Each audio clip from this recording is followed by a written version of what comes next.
मुच्यते पूर्णस्य पूर्णमादाय पूर्णमेवावशिष्यते। ॐ शान्ति शान्ति शान्तिः।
सहना भवतु सहनो भुनक्तु सह वीर्यं करवावहै तेजस्विनावधीतमस्तु मा विद्विषावहै।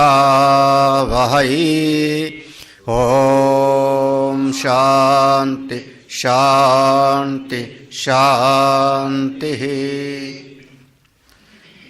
शङ्करं शङ्कराचार्यं केशवं बादरायणं सूत्रभाष्यकृतौ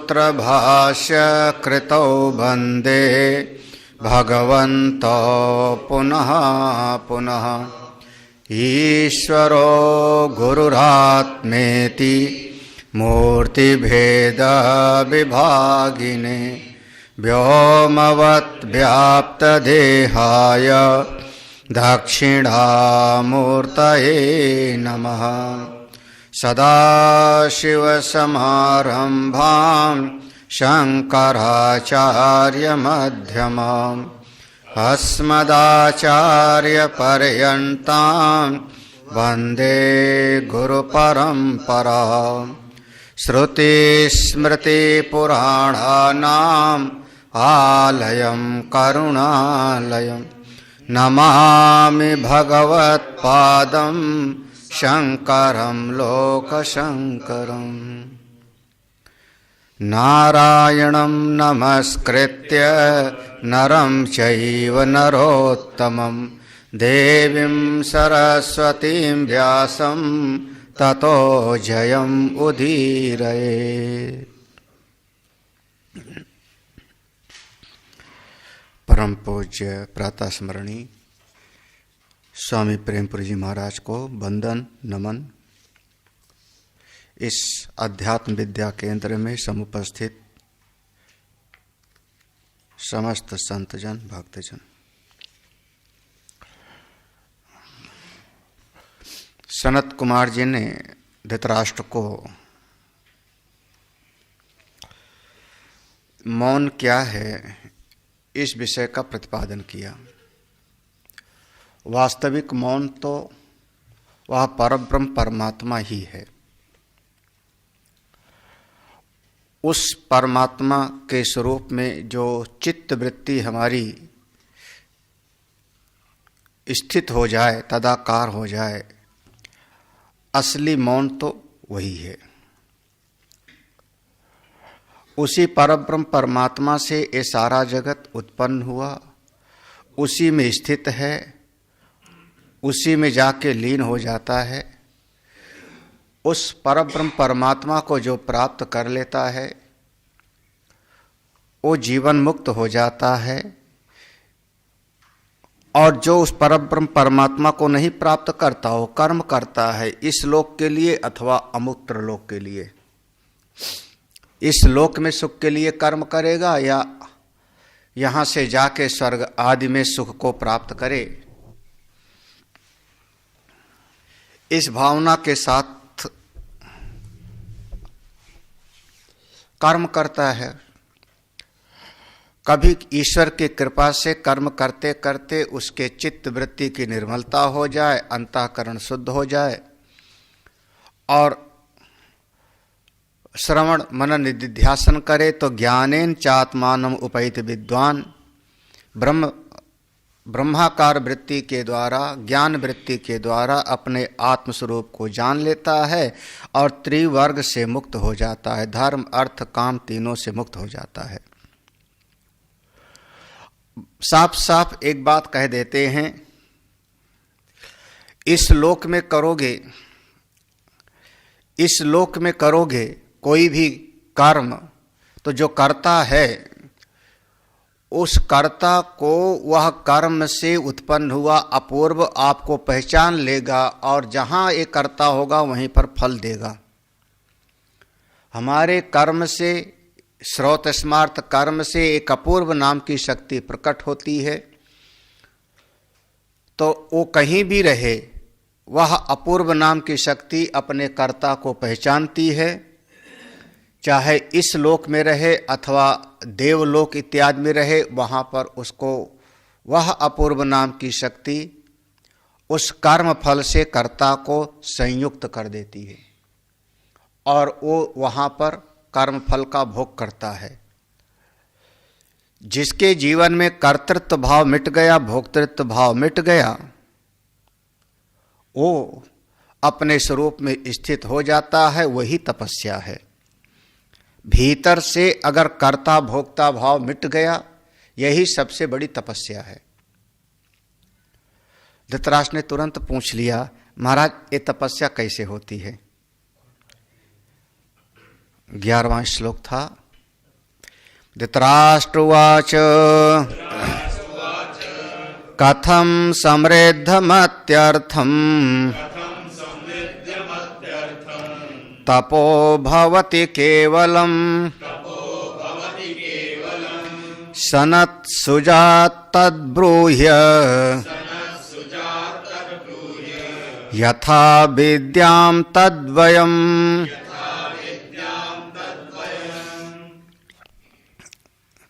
सनत सुजात, हे सनत कुमार भगवान, तद्ब्रूह्य उस बात को बताइए, यथा विद्याम तद्वयम् जिस चीज को हम ठीक ठीक समझ सकें, यथा या कहीं कहीं पर कथम, किस प्रकार से इस विद्या को हम समझ सकते हैं। कौन सी विद्या को? कथम समृद्धम अपिरिद्धम तपो भवति केवलम। यहाँ पर जो केवल शब्द है उसी पर बहुत ध्यान देना है। समृद्धम तप, समृद्धम तप कथम रिद्धम भवति।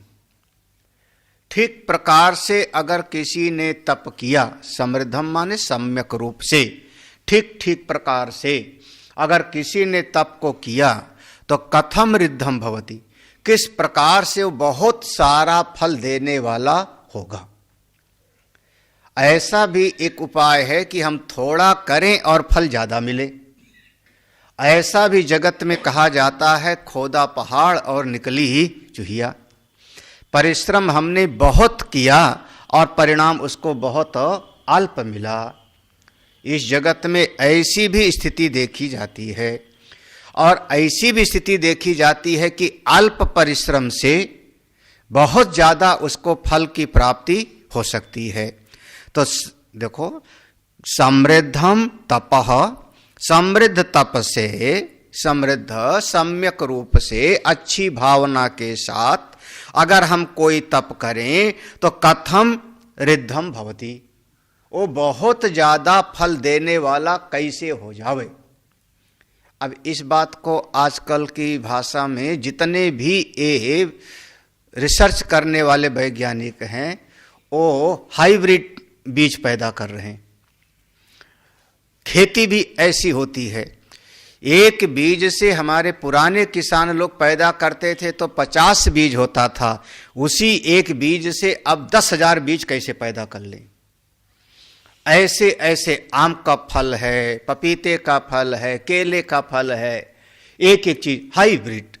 कम से कम समय में, कम से कम परिश्रम में ज्यादा से ज्यादा फल की प्राप्ति कैसे हो जाए। ये हो गई साधना, ये हो गया तप।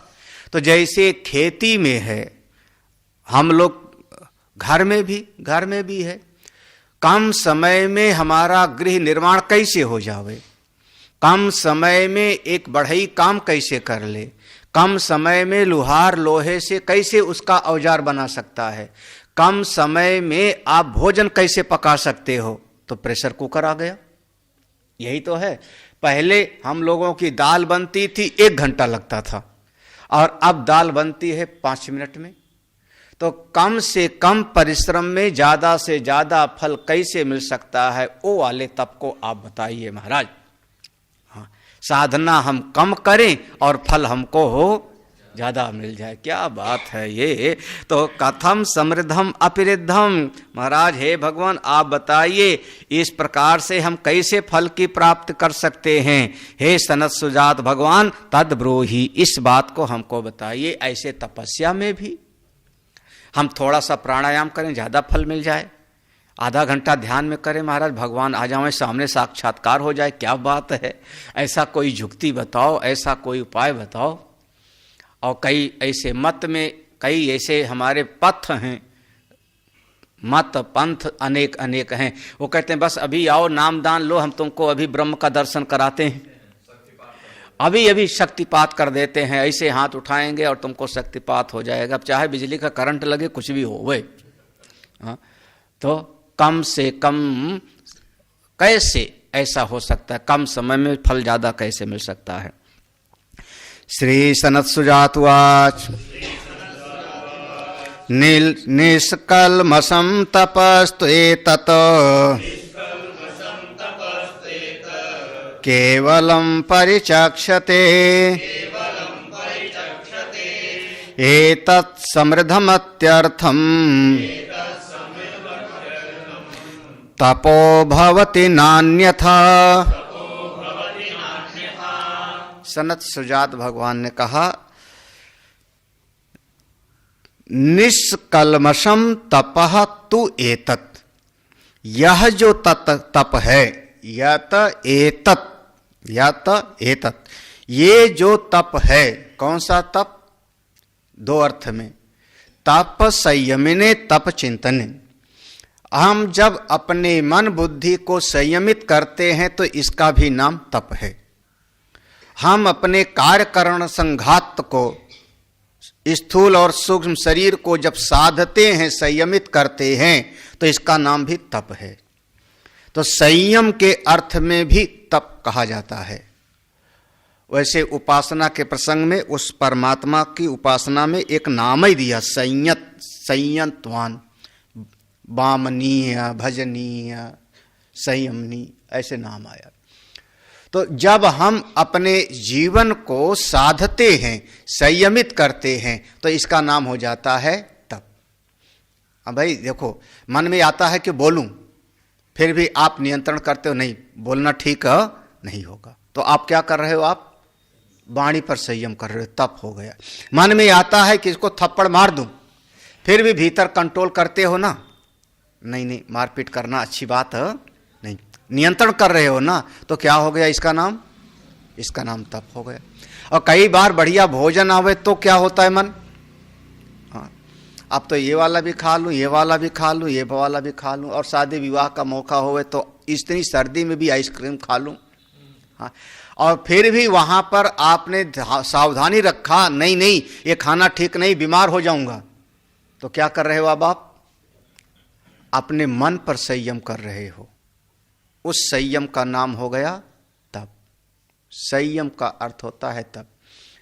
और जब कोई साधक साधना में चल पड़ता है आगे, तब वो कभी कभी उसकी विचार शक्ति जग गई तो किसी भी कार्य को देख के कारण की खोज करता है, तो इसका नाम होता है तप। तप चिंतने। कोई भी कार्य दिखाई पड़ा तो उस कार्य को देख के उसके कारण का अनुमान करता है। ये सामने आकर के गाली दे रहा है, क्या कारण होगा? ये सामने आके हमारी प्रशंसा कर रहा है, क्या कारण होगा? ये नाम रूपात्मक जगत है, ये कहां से पैदा हुआ? खोजते खोजते चले जाओगे तो आप प्रजापति तक पहुंचोगे। हाँ, तो इसके कारण की खोज करो। इसका नाम हो गया तप। चिंतन के अर्थ में तपसा चीयते ब्रह्म, आप तपस्या करो। तो निष्कल्मषम तपः तु एतत्, यह जो तप है बिल्कुल शुद्ध तप है। कौन सा? ये दोनों प्रकार का तप, संयम और चिंतन। ये दोनों अर्थ याद रखना। संयम, ऐसा भी वर्णन आएगा श्रुति में कि उस प्रजापति ने तप किया। प्रजापति ने तप किया। क्या तप किया? उस प्रजापति ने तप किया कि यह जो पृथ्वी है इसका सार क्या है? पृथ्वी का सार क्या है? उसको पता लगा पृथ्वी का सार अग्नि है। पृथ्वी का सार अग्नि। उस प्रजापति ने तप किया, यह जो द्यौ है, अंतरिक्ष है, इसका सार क्या है? इसका सार क्या है? तो कहा इसका सार वायु है। इसका सार वायु है। ऐसे ऐसे तप से आप उसके मूलभूत, अब जैसे पृथ्वी है, इस पृथ्वी में अगर मिट्टी है, आपका एक ईंट भी बनी है तो उसमें अग्नि तत्व है। रूप अग्नि का गुण है। अगर अग्नि ना होवे, तेज ना होवे तो किसी चीज का रूप टिकेगा नहीं। उसने कारण की खोज कर लिया। ये उपनिषद का प्रसंग है। तो तप से वो प्रजापति ने तप किया। सा तपो तप्यत सा तपस्तप्त्वा, उसने तपस्या किया। तो तप माने चिंतन करना, तप माने खोज करना, तप माने विचार करना। ये और बाहर वाला तप होगा, आग जला के बैठ गए या जल में खड़े होकर के तप कर रहे हैं, वो भी एक तप है। हम मना नहीं करते, हठ योग का होगा, लेकिन वास्तव में तप तो दो। या जब आप अपने कार्यकरण संघात पर संयम करते हो, इसका नाम तप है। और जब आप कार्य को देख के कारण की खोज करते हो, चिंतन करते हो, तो इसका नाम भी तप है। ये वाला तप निष्कलम शुद्ध है, परम शुद्ध है। क्यों? यहां पर देखो, केवलम परिचक्षते।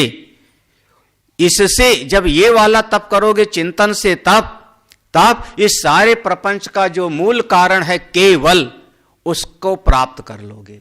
यहां केवल माने ये जो है केवल शब्द है ना, एक केवल शब्द का अर्थ है इस सारी प्रकृति का जो मूल अधिष्ठान है उसको जान लोगे। केवल माने अकेला मत समझ लेना। यहां केवल का अर्थ है वह परम तत्व, परिचक्षते, उसको जान लोगे। केवल शब्द की परिभाषा किया। देखो इस श्लोक जिनके पास है देख लेना। गुण साम्ये स्थितम तत्वम केवलम तुइति कथ्यते, केवलात् एतद् उद्भूतम जगत् सत्। केवलम परिचक्षते। तो ये वाला तप देखो, निष्कल्मषम तपः तु एतत्, एतत् तपः तु निष्कल्मषम। ये वाला तप बिल्कुल निर्दोष है, शुद्ध है। इससे केवलम, उस केवल परम तत्व की अनुभूति होती है, अनुभव होता है, इसलिए शुद्ध है। शुद्ध को मिलाने वाला इसलिए शुद्ध, परम तत्व से मिलाने वाला है, इसलिए चिंतन रूपी तप बहुत बढ़िया है। एतत् समृद्धम, देखो एतत् समृद्धम अपिरिद्धम, यही विशुद्ध तप, ये परम शुद्ध तप बहुत ज्यादा फल देने वाला है। ये जो निष्काम भाव से करने वाला, अब देखो इस तप में आप चाहे क्या रहे हो, ना तो धन चाह रहे हो, ना गौ चाह रहे हो, ना पद प्रतिष्ठा चाह रहे हो, ना फूल, कुछ नहीं चाह रहे हो ना। यहां पर क्या चाह रहे हो आप? केवल आत्मचिंतन कर रहे हो। तो ये जो निष्काम भाव से किया गया तप है, एतत् समृद्धम, समृद्धम माने अच्छी प्रकार से किया हुआ ये जो तप है, यह रिद्धम बहुत ज्यादा फल देने वाला है। तपो भवति ना अन्यथा। इसके अलावा और जितने भी तप होंगे वो तो केवल आपका एक व्यवहारिक है, असली तप तो वो हो ना अन्यथा, असली तप तो वो नहीं। जैसे उपनिषद ने कहा तदेव ब्रह्म त्वं विद्धि नेदम यदिदम उपासते, तो इसी प्रकार से यहाँ पर समझना वास्तविक तप तो ये है जब आप इस प्रकार से चिंतन करते हो विशुद्ध तत्व से, और विशुद्ध तत्व को केवल तत्व से मिला देने वाला होता है, यही आपका वास्तविक तप है। सरल भाषा में ये समझ लो, जितना समय सत्संग सुनते हो ये तप है। सत्संग भी वो वाला मनोरंजन वाला नहीं, मनोरंजन वाला नहीं, वो वाला सत्संग जिसमें आत्मस्वरूप की खोज की जाती है, जिसमें मन का भी जो अधिष्ठान है वो कौन है, यन मनसा न मनुते एन आहुर मनो, उसकी खोज जहां पर होती है। वेदांत का सत्संग जब तक सुनते हो ये तप है। हाँ, जितना समय तक ये सत्संग आदि श्रवण करते हो इसके पुण्य की कोई सीमा नहीं है, इसके पुण्य की कोई सीमा नहीं है। हाँ, आत्मज्ञान की तो एक अलग स्थिति है, आत्मज्ञान हो जावे तो आपका उद्धार हो जावे, लेकिन जितने समय तक वेदांत का आप श्रवण करते हो इसका तप है, इसका फल अनंत गुना है जी। हम लोग कई बार सुनते हैं इस बात को, एक घड़ी आधी में पुनियाद, बहुत बड़ा तप है।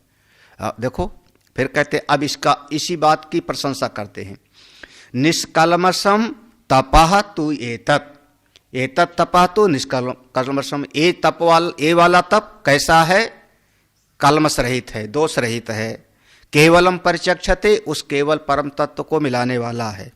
एतत् समृद्धम, यह जो निर्दोष तप है ये रिद्धम, बहुत ज्यादा फल देने वाला होता है। इसकी बजाय और सारे तप ठीक है, काम चलाऊं हैं, लेकिन असली तप तो यही है।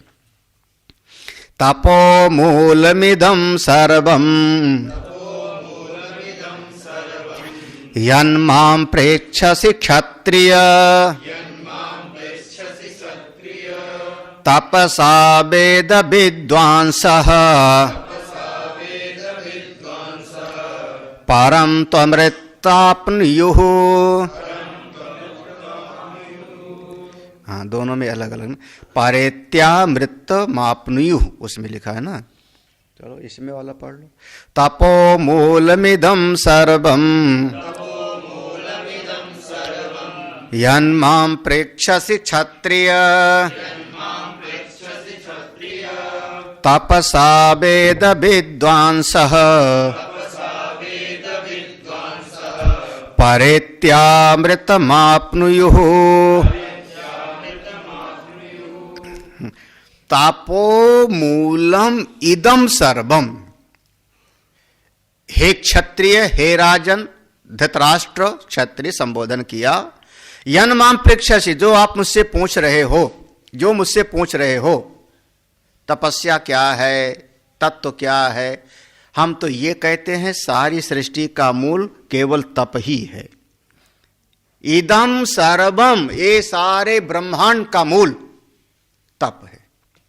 हाँ, गोस्वामी जी ने रामायण की चौपाई में लिखा, तप बल सृष्टि रचई विधाता, तप बल विष्णु सकल जगत्राता, सब कुछ केवल तप, तप बल शेष धरहि महिभारा, सब कुछ तप ही है, सबका इदम सर्वम, ये सारे जगत का मूल तप ही है। तपो, तपो महाराज, कम से कम साधकों को तपना चाहिए।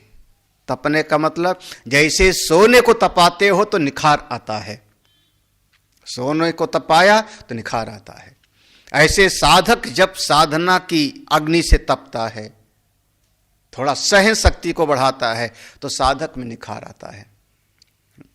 अब हम लोग तपने के लिए तैयार नहीं हैं।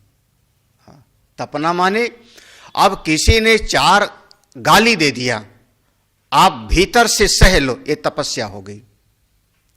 2 दिन भोजन नहीं मिला, आप भीतर से विक्षिप्त मत हो, ये तपस्या हो गई। आपके मन के अनुकूल परिस्थिति नहीं हुई, और भीतर से आप बिल्कुल तटस्थ हो। ये आपकी तपस्या है, ये आपकी तपस्या है जी। आप सड़क पर जा रहे हो और जाम लग गया, ये हमेशा होता रहता है। उस समय आपकी चित्त वृत्ति कैसी है? हाँ, उस समय भी आपके हम ही नहीं 50 लोग और जाम में फंसे हैं। हाँ, 50 जाम में फंसे।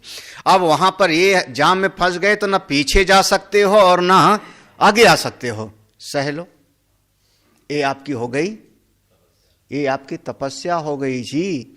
और वहां विक्षिप्त हो गए तो हाँ, उतर के इसको मारूंगा 2 थप्पड़, उतर के उसको मारूंगा 2 थप्पड़। हे भगवान, तो तेरा पेट्रोल जल रहा है, मेरा पानी जल रहा है। तो बताओ। हाँ हाँ, अरे महाराज कहते पीछे से हार्न बजा रहा है, उड़ के जाएगा क्या? ले जा जहां से जाना हो। अब बताओ, कई बार लोग जो है ऐसे सिर झुका झुका के देखते हैं, क्या हुआ क्या हुआ, कब खुलेगा? जब खुलेगा तब जाएंगे। उस समय आपकी चित्त वृत्ति अगर शांत है तो क्या हो गया? अब आपका तप। तप माने आप ये सारे जगत का, अगर आपको शांति चाहिए तो तप करो, सह लो। कैसे? सहनम सर्व दुखानाम अप्रतिकार पूर्वकम चिंता विलाप रहितम सातितीक्षा। सह लो, सह लो। हाँ। सुख की परिस्थिति आई तो भी बहुत ज्यादा हर्षित मत हो, दुख की परिस्थिति आई तो ज्यादा विलाप मत करो। सहन शक्ति जिसकी ज्यादा है, समझना वही तप है, सारे जगत का मूल। अरे इसी तप से, तपसा वेद विद्वांसा, इस तप की सामर्थ्य से ही कोई विद्वान वेद को जानेगा। तपसा वेद विद्वांसा, कोई वेदांत को जानने वाला शास्त्र की शरण में जावेगा। तपस्या माने तपस्या वेद विद्वांसा। जब आप वेद भगवान की शरण में जाओगे, संयमित होगे, तो वेद भगवान अपने ज्ञान को प्रकट कर देंगे आपको, तो आप विद्वान हो जाओगे। जब आप विद्वान हो गए, वेद के विद्वान हो गए, तब परम तो अमृतम, तब वह पर ब्रह्म अमृत तत्व आपनी हूं माने प्राप्त कर लोगे। जब वेद भगवान करुणा करेंगे, कृपा करेंगे, तब आपको अमृतत्व की प्राप्ति हो जाएगी। या एतद् विदुः अमृतास ते भवन्ति, जो ऐसा जानेगा वो अमृतत्व को प्राप्त कर लेगा। हमको तो यही लगता है, हे राजन धृतराष्ट्र, सारी सृष्टि का मूल तप है। गृहस्थ में अगर सुखी रहना है तो तप करो, ब्रह्मचारी को अगर वेदाध्ययन करना है तो तप करे, तो गृहस्थी भी तप करे, ब्रह्मचारी भी तप करे, वानप्रस्थी के लिए तो तप ही आधार है, तप ही तप करे। और संन्यस्त अगर है तो वह भिक्षा मिले तो ना मिले तो सह लेवे। बिना तप के आप विद्याध्ययन नहीं कर सकते हो, बिना तप के आप परिवार को नहीं चला सकते हो, बिना तप के आप वानप्रस्थ जीवन नहीं जी सकते हो, बिना तप की सामर्थ्य के आप संन्यस्त नहीं हो सकते हो। हाँ, सहन शक्ति आपको हर जगह पर लानी पड़ती है। हाँ, जरा सी सर्दी आई, जरा सी गर्मी आई तो हाय हाय मचाया। हाँ, शीतोष्ण सब, सर्दी हो गर्मी हो सुख हो दुख हो, सहते रहो सहते रहो। ठीक है ठीक है ठीक है। महाराज श्री कहते थे, हाँ जी कहते रहो, बैठो अपने ठाव। हाँ, बिल्कुल इस जगत से विक्षिप्त मत हो। यही तप है, यही तप है। हाँ, बहुत बार ऐसा होगा कि मेरे ही परिवार के लोग, मेरे ही शिष्य लोग, मेरे ही अपने मित्र सगे संबंधी लोग हमारे अनुकूल नहीं चलते। हम कहते हैं सत्संग में बैठो, सत्संग में नहीं बैठेंगे। हम कहेंगे शास्त्र पढ़ो, शास्त्र नहीं पढ़ते। हम कहेंगे सवेरे उठ जाओ, सवेरे नहीं उठते। हम कहेंगे कि देखो ऐसा काम करना चाहिए, कर लो, नहीं करेंगे। आप सह लो, आप सह लो, उसमें क्या। नहीं सह सकते हो तो आप फिर तपस्या नहीं कर रहे हो, आपका फिर जीवन कष्टमय हो जाएगा। हाँ, ये हम महात्मा लोग बहुत सहते हैं जी, कितना सारा हम लोगों के आश्रम में नुकसान होता रहता है, देखते हैं और सहते रहते हैं। सवेरे 9 बज गया, लाइट जल रही तो जल रही, क्या करूं अब? अपने घर में आदमी होगा ना, आदमी अपने घर में होगा तो सवेरे ही लाइट बंद कर देगा। हाँ, अपने घर में होगा तो अलग तरीके से जिएगा। आश्रम है तो जल रही है तो जलने दो। हाँ, झाड़ू कहीं फेंक दिया पड़ी हुई है, गिलास कहीं फेंक दिया पड़ा हुआ है, कटोरी कहीं फेंक दिया पड़ा हुआ है, अपना थोड़े है, दूसरा ले आएंगे गुरुजी का, फिर किसका चीज है? हाँ, 4 बार जो है इसी आश्रम में घूमेंगे, लेकिन फिर भी उसको देख नहीं पाएंगे कि ये चीज का यहां पर नुकसान हो रहा है, इसको उठा के ऐसा कर लो। तो अब हमको सहना पड़ता है। क्यों? क्योंकि भैया आश्रम हमारा है, सहो, और नहीं सहूं तो फिर बंटाधार है। तो तपो मूलम इदम, अगर हमको अपने आश्रम की व्यवस्था ठीक ठाक चलानी है तो इसका मूल तप है। हम सीधा करें, आश्रम की व्यवस्था ठीक ठाक चलानी है तो इसका मूल तप है। आपको मैं कह रहा हूं, आपको अपना 2 कमरे के घर की व्यवस्था चलानी हो तो आपको सहना पड़ता है। आप सोसाइटी में आ रहे हो और 4 सिक्योरिटी गार्ड वालों ने रोक लिया आपको, उस समय आपकी सहन शक्ति होगी कि नहीं होगी? हाँ, नहीं तो कई बार अपने भारतवर्ष में टोल टैक्स वाले बैरियर पर गोलियां चली हैं। हाँ, सहो। अगर आप वास्तव में सुखी होना चाहते हो तो सहो। घर में हो तो, ब्रह्मचारी हो, विद्याध्ययन में हो तो, सन्यासी हो तो, वानप्रस्थी हो तो, और वृद्धावस्था में तो इतना ज्यादा सहना पड़ता है कि भगवान भला करें। जो और नए बच्चे होते हैं ना, वो कहते हैं बुढ़ऊ बड़बड़ा रहे हैं, हाँ, सठिया गए हैं। हाँ, हमारे लिए कहा गुरुजी का तो काम है चिड़चिड़ करते रहते हैं, चिड़चिड़ाते रहते हैं। आएंगे चिड़चिड़ाएंगे, हम सुन लेंगे, करेंगे अपने मन की। हे भगवान, तो क्या करो भैया, क्या करो? सह लो। जब नहीं सहोगे आपको फिर अंदर की शांति नहीं प्राप्त होगी। अमृतत्व, देखो साफ साफ कहा ना, पार इति अमृतम आपनियु, आपको अमृतत्व की प्राप्ति होगी। कब? जब आप सहन शक्ति को बढ़ाओगे तब। सहो, हमको सबसे बढ़िया लगता है सहते रहो। हाँ ठीक है भैया, राम भरोसे, इसी का नाम है तप। हमने तप को 2 अर्थ में समझा, संयम, चिंतन और सहन शक्ति। तीसरा अर्थ ले आओ। संयम करो अपने इस स्थूल और सूक्ष्म शरीर पर, कार्यकरण संघात पर, इंद्रियों पर। सहन शक्ति को बढ़ाओ, इसी का नाम तप है। इसी से आप वेदाध्ययन कर पाओगे, इसी से वेद भगवान अपने रहस्य को आपके सामने खोल देंगे। तस्य इस आत्मा विवृणते तनुम स्वाम, अपने रहस्य को खोल देंगे आपके सामने, और इसी सहन शक्ति से आप उस परब्रह्म परमात्मा को प्राप्त कर लोगे। हम क्या कहते हैं, हमारी पृथ्वी माँ का एक नाम क्षमा है। क्यों क्षमा है? क्योंकि पृथ्वी माँ सबको क्षमा करती है। आप फावड़ा चलाओ, कुदाल चलाओ, यहां आग जलाओ, पृथ्वी माँ कहती है सबको क्षमा करती है। दत्तात्रेय कहते हैं पृथ्वी से हमने क्षमा का गुण सीखा है, सबको क्षमा करते हैं। मां सहन शक्ति लाती है। एक बच्चा मां को काट लेता है दांतों से, हाथों से मारता है घूंसा, खाना नहीं खाता, जो भी है मां सहती है। छोटा बच्चा है, सहन शक्ति लाना पड़ता है। अगर सहे ना, फिर मातृत्व तो नहीं होगा।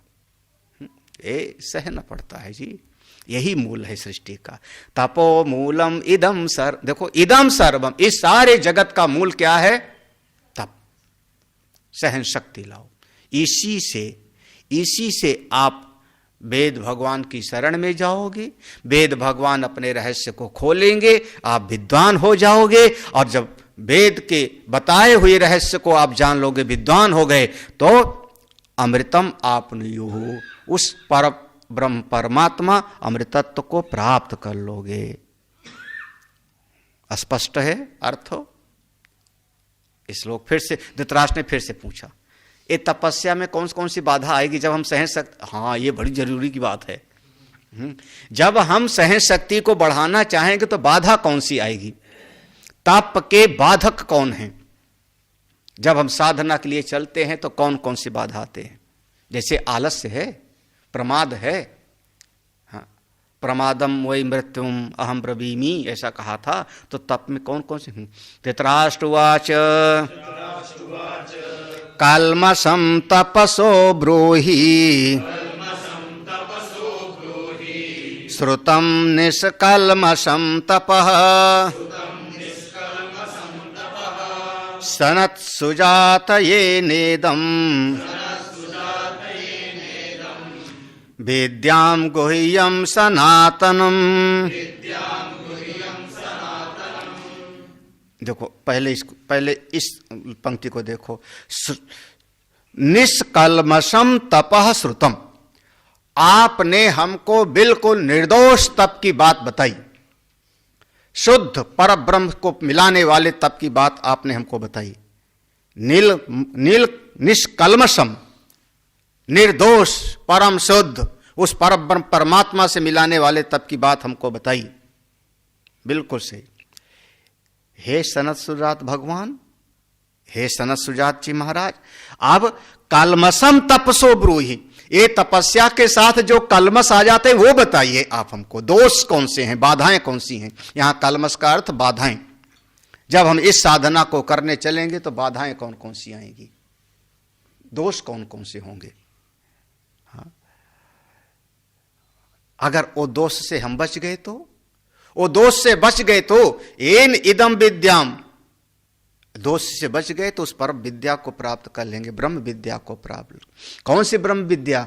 जो गुह्य है और सनातन है। गुह्य माने रहस्यमयी, राज विद्या राजगुह्य। कौन सी? बड़ी रहस्यमयी विद्या है, सबको नहीं बताना चाहिए, सबको नहीं बताना चाहिए। हाँ, इसके शुरुआत में शायद कहीं पर आया था, 6 लोग ही केवल ज्ञान पाने के अधिकारी होते हैं। हमने शुरुआत में पढ़ाया होगा सनत सुजात के, जिनको ध्यान होगा। ब्रह्मचारी, धनदायी, मेधावी, श्रोत्रिय, प्रिय। हाँ, वही लोग, सबको सुनाना उचित नहीं है।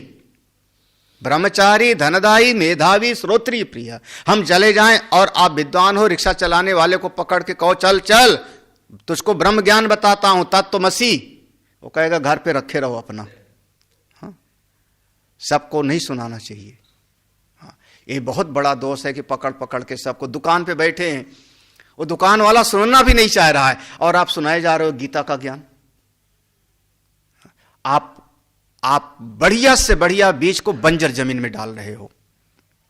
श्रेष्ठ से श्रेष्ठ चीज को, श्रेष्ठतम भोजन को आप नाली में डाल रहे हो, सामने वाला पात्र नहीं है। तो हमारे ऋषि लोग बोलते नहीं थे, सुखदेव जी महाराज बोलते नहीं थे, कहां सुनाया सबको? सनत कुमार जी कहां सबको सुनाते? कभी नारद जी ने पूछा होगा तो सुनाया भूमा विद्या, कभी धृतराष्ट्र को सुनाया। भगवान मेरे कन्हई कभी बोले ही नहीं ना ज्ञान की बात। कब सुनाते हैं? जब कभी अर्जुन पूछता है तब, उद्धव पूछते हैं तब। मत पूछो। ना पृष्ठा ब्रूयान कस्यचित् ना अन्यायन पृच्छता, जरूरत ही नहीं है महाराज। ये रहस्यमयी विद्या है, रहस्यमयी विद्या है। अब आजकल के जमाने में सब ऑनलाइन हो गया तो क्या करें, तो उसका उतना प्रभाव भी नहीं पड़ता। अब हम यहां पढ़ा रहे हैं, घर बैठे सुन लो। हाँ, तो सुनते सुनते शायद चाय का कप भी हाथ में लिया हो। हाँ, जो सुनेंगे उनको पता होगा। शायद अखबार भी बगल में रखा होगा, शायद कोई ना कोई बात करने वाला भी बैठा होगा, तो उतना प्रभाव नहीं पड़ेगा इसका। जब वो समित पाणी श्रोत्रियम ब्रह्मनिष्ठम होके जाते थे तब जो ज्ञान का प्रभाव था, अब एक घर बैठे बैठे सब्स्टिट्यूट है, ठीक है, प्रतिपूरक चीज है। अब वैसे नहीं मिलता तो ऐसे सही आप यूट्यूब पर सुन लो, कैसेट में सुन लो, आपके पास में पेनड्राइव में रख लो, टीवी पे सुन लो, लेकिन ये उतना परिणाम, ये रहस्यमय विद्या थी जी। ऋषि लोग बताते नहीं थे इसको। गुह्यम सनातनम अनादि, सनातन ये ब्रह्म विद्या कब से चली है हमको नहीं पता। हमको हमारे गुरुजी से पता लगा, हमारे गुरुजी को उनके गुरुजी ने दिया, उनके गुरुजी को उनके गुरुजी ने दिया, उनके गुरुजी को चलते चलते आप चले जाओ कहां तक, बोले प्रजापति तक, नारायण तक। नारायण पद्म भवम वशिष्ठम शक्तिम च तत्पुत्र परा। हम ये हमारी 10 गुरुओं की परंपरा है, ये हम 10 गुरु मान देते हैं, नारायण से लेकर के भगवान शंकराचार्य तक। लेकिन भगवान नारायण भी वो उनके कहीं अज्ञान नहीं था, उनके श्वास प्रश्वास से वेद निकले हैं। ये हमारी बहुत सारी सनातन काल से चली आ रही है। ऐसी विद्या आप बताइए, मैं सुनूं। ये जो तप हम करने चलेंगे तो इसमें क्या क्या दोष होगा, कलमस क्या होगा। अरे बड़े प्रसन्न हो गए। सनत सुजन का सुनो सुनो, गिनाता हूं तुमको, अब गिनती करो। अब आज गिनती करना शुरू करना, आप लोग सब पूरा गिनती करना पूरा। और इसके बाद बढ़िया परिभाषाएं हैं, एक एक शब्द की सारे शब्द सुने हुए हैं, आपको उसकी परिभाषा आपके काम की होगी, ध्यान रखना। श्री सनत सुजातवाच क्रोधादयो द्वादस्यस्य दोषाः तथा नृशंसानि दश त्रिराजन् धर्मादयो द्वादशैते पितॄणाम् शास्त्रे गुणाये विदिता द्विजानाम्।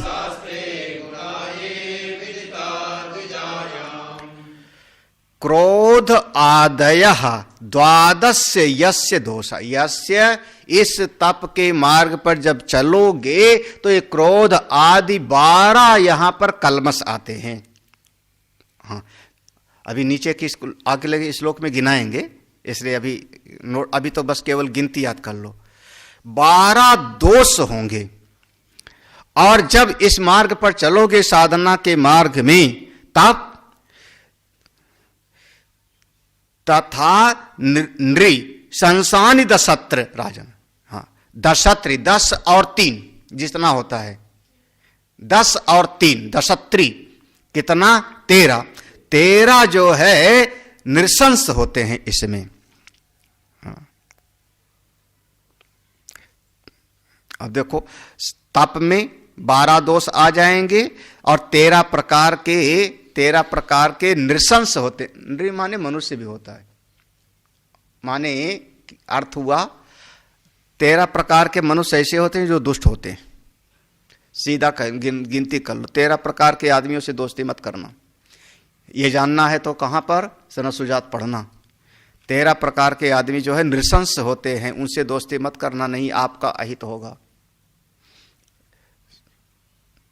बचपन से कहावत सुनी है, मुख में राम राम बगल में चोरी। बचो ऐसे लोगों से, मीठी मीठी बातों से बचना जरा, लोगों की बातों में है जादू। हमारे अरे महाराज जी भजन बहुत बढ़िया गाते हैं, मीठी मीठी बातों से बचना जरा। हाँ, तो ये नृशंस होते। जो ब्राह्मण होते हैं, हाँ देखो आगे देखो, धर्मादयो, ये कहीं पर ज्ञानादयो लिखा होगा।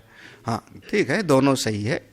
जो धर्म को पालन करने वाले हैं, जो ज्ञान को प्रदान करने वाले हैं, वो 12 एते, ये 12 गुण द्विजा नाम ब्राह्मणों के प्रसिद्ध हैं।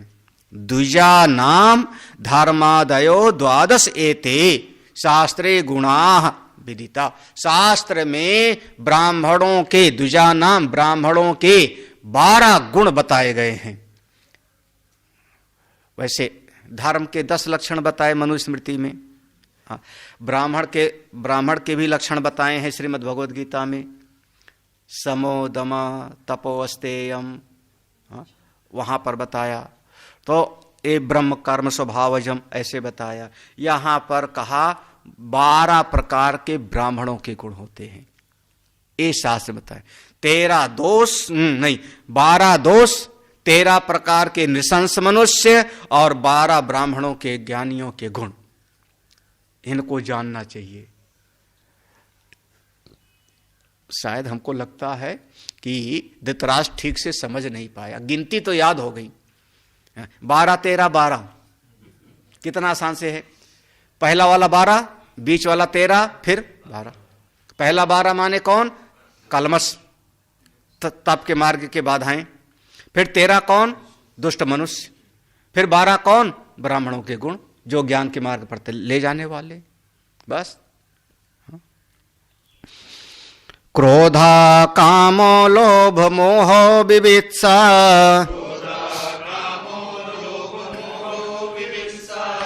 अकृपा सूये मान शोको स्पृहा च,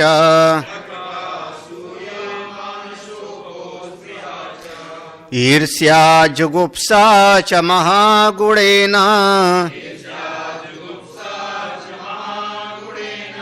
वर्ज्या सदा द्वादशिते नराणाम्।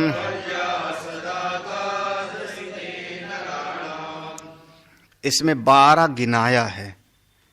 क्रोधा गिन लेना, क्रोध, काम, लोभ, मोह, विवित्सा, अकृपा, असूया, मान, शोक, स्पृहा, ईर्ष्या, जुगुप्सा, ये कुल 12। ये 12 हैं कलमस, ये 12 दोष हैं जो तप के मार्ग पर आपको आगे बढ़ने नहीं, ये बैरियर हैं, रोक देंगे। एक एक शब्द की परिभाषा थोड़ा सा, किसी के पास शंकर भाष्य है तो इससे यहां पर आप लोग अपना नोट्स बना सकते हो, देख लेना। सबसे पहले क्रोध शब्द है ना, तो क्रोध क्या है? तो क्रोधो नाम काम प्रतिघाताद उत्पद्यमानः ताड़ना क्रोशानादि हेतु काम हानि हेतु कह चा अंतःकरण विक्षोभो गात्र स्वेद कंपन आदि लिंग। ये है क्रोध की परिभाषा। क्रोध किसको कहा? काम प्रतिघातात, आपने कोई कामना बनाई थी, उस कामना की पूर्ति में किसी ने बाधा दे दिया। कैसे बाधा दिया? गुस्से में बोल पड़ा या आपको डंडा मार दिया, ताड़ना क्रोशना दी। नहीं नहीं, ये नहीं करना है। ये पक्का होता होगा, बच्चा खेलना चाहता है और मां ने पकड़ के 2 थप्पड़ मार दिया, तब क्या होगा? तब क्या होगा? हाँ, अब काम हानि हेतु कर, वो बच्चा देखना चाह रहा था टीवी और मां ने थप्पड़ मार दिया, आप उसके भीतर ज्वाला जगती है, अंतःकरण विक्षोभ। भले छोटा बच्चा है तो क्या, अंतःकरण अब जलना शुरू हुआ, तो गात्र स्वेद कंपन आदि, उसके गाल लाल हो गए, पसीना पसीना हो गया, नथुने फड़कने लगे।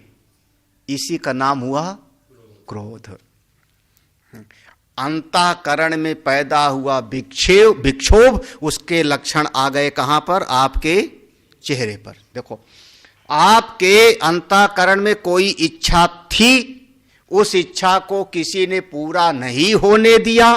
जब नहीं पूरा होने दिया तो भीतर अब विक्षोभ बहता हुआ, और उस विक्षोभ का परिणाम कि आपका पूरा चेहरा, ये लक्षण है लिंग, गात्र स्वेद कंपन आदि। क्या हुआ?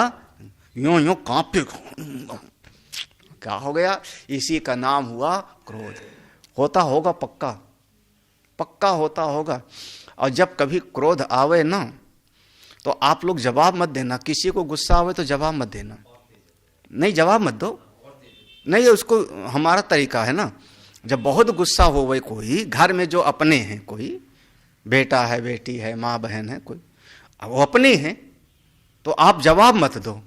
एक बड़ा सा शीशा उनके सामने ला के रख दो,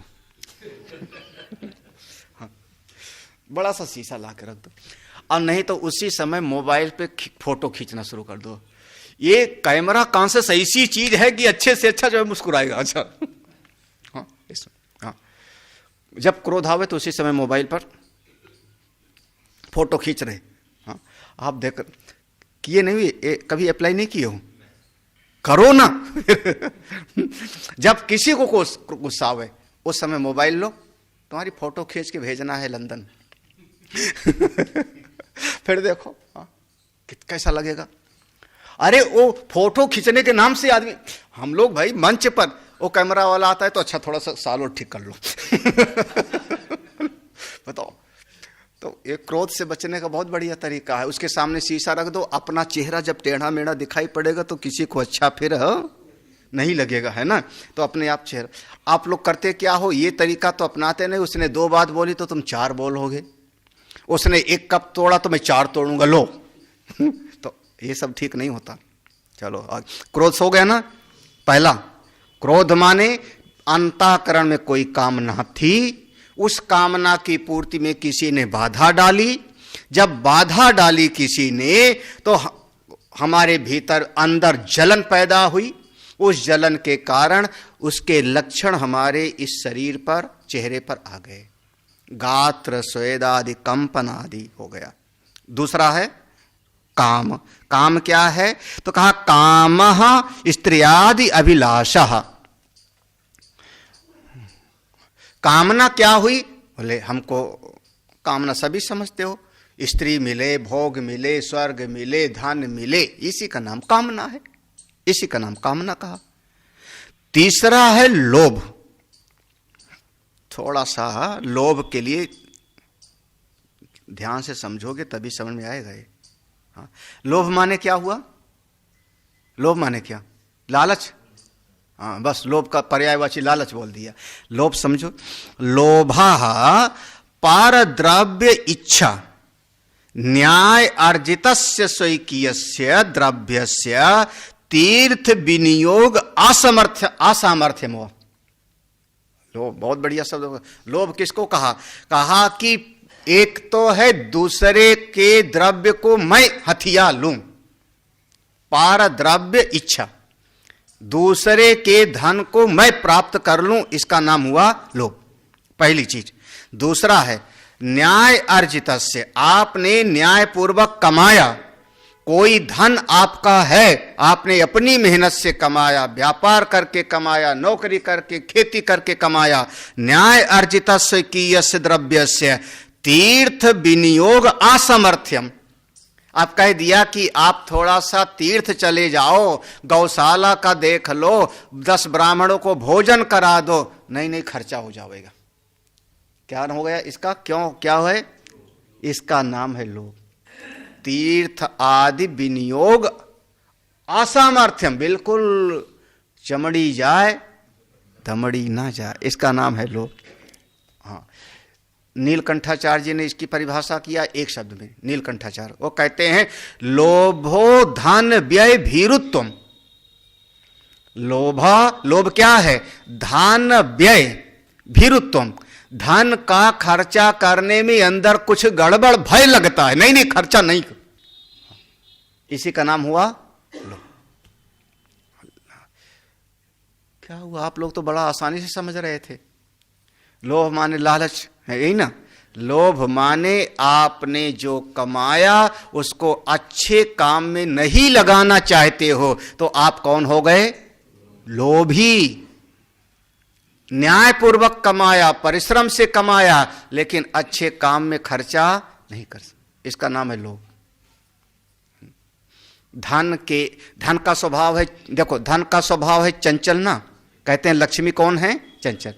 तो उसके आने को तो आपने स्वीकार कर लिया।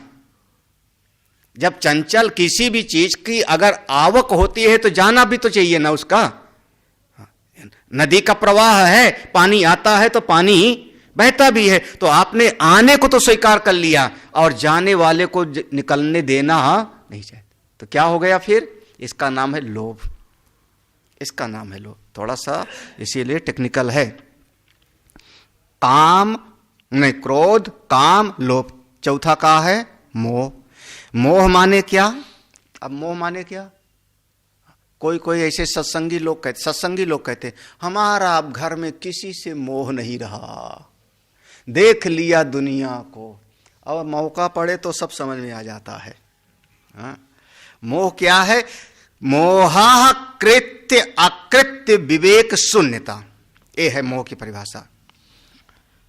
कृत्य अकृत्य विवेक राहित्यम, हमको क्या करना है और क्या नहीं करना चाहिए, इसमें हमारी विवेक शक्ति मर गई। हमारे भीतर इसका विवेक ही नहीं रहा, विवेक शून्यता। हमको क्या करना उचित है और क्या नहीं करना चाहिए, इस विषय में हम भ्रमित हो गए। जो करना चाहिए वो करे ना, जो नहीं करना चाहिए वो कर बैठे, इसी का नाम हो गया मोह। मोह की परिभाषा है कृत्य अकृत्य विवेक शून्यता। अब एक शब्द में परिभाषा है, आप सबके काम आएगी, इसलिए हम इसको जो है ले लें। भाष्य में अगर है तो देख लेना, नोट्स बना सकते। अर्जुन के जीवन में ला लो। अर्जुन कहता है धर्म सम्मोढ़ चेता। अब हमको नहीं समझ में आ रहा है कि मैं क्या करूं और क्या ना करूं, इसी का नाम हो गया मोह। अब अगला शब्द है विवित्सा, है ना। विवित्सा थोड़ा सा कठिन सा शब्द है, हम लोग इसको अगली क्लास में देखेंगे। ओम पूर्णमदः पूर्णमिदं पूर्णात् पूर्णमुदच्यते पूर्णस्य पूर्णमादाय पूर्णमेवावशिष्यते। ओम शांति शांति शांति। हरि ओम। श्री गुरुभ्यो नमः। हरि ओम।